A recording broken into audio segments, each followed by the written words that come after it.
All right, finishing up our talk about Chapter 4. Again, I think it's important for us to talk about financial statements at least one more time.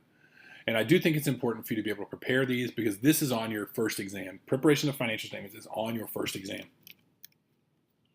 These are 100% review slides, though. There's nothing I'm presenting here that you did not see at the end of Chapter 1. Nothing new at all. Now, you have more context, and so I do think it's valuable to go through these again, but there is nothing new being presented here that you did not already see in the videos for the very last video of Chapter 1. First is the income statement. Again, you can look on page 20 of Chapter 1 to see an example of an income statement.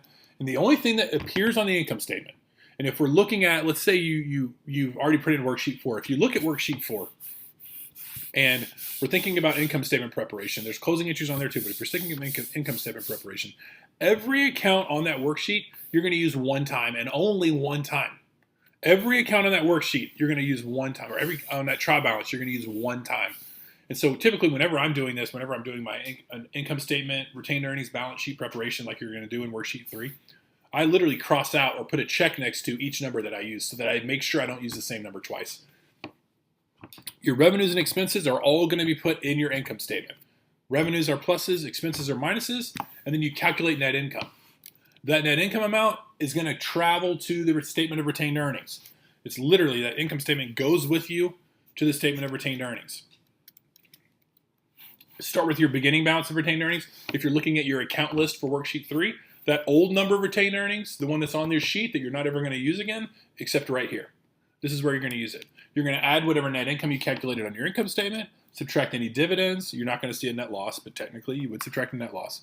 And then that new retained earnings account is going to go with you to your balance sheet. You're going to start with your assets, total them up, add your liabilities and your equity account, including your new balance of retained earnings. The new balance of retained earnings is going to go in equity, and then essentially you're done. Don't even worry about the statement of cash flows. So again, this is worksheet 3. Worksheet 3 is very similar to worksheet 2 in that it's a trial balance, in alphabetical order, a trial balance. And you are being asked to do closing entries again. And so the benefit of doing worksheet 3 and worksheet 2 and worksheet 3 right on top of each other is not super helpful.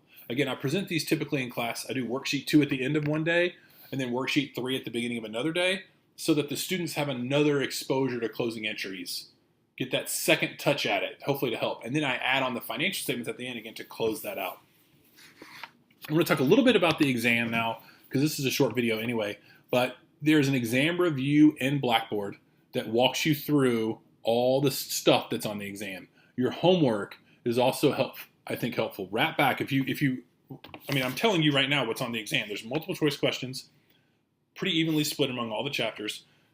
There's a financial statement preparation problem.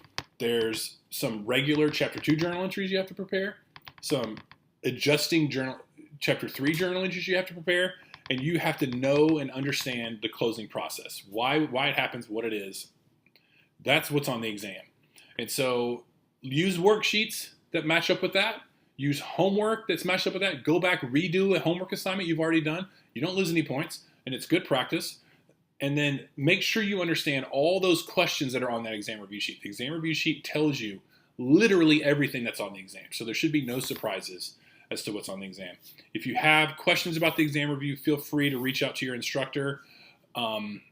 He or she will reach out to one of the leads if they have questions about that, if there's something they can't answer. But more than likely, the question you ask is a question they've heard 50 times, and so they're going to be able to roll. Reach out to them.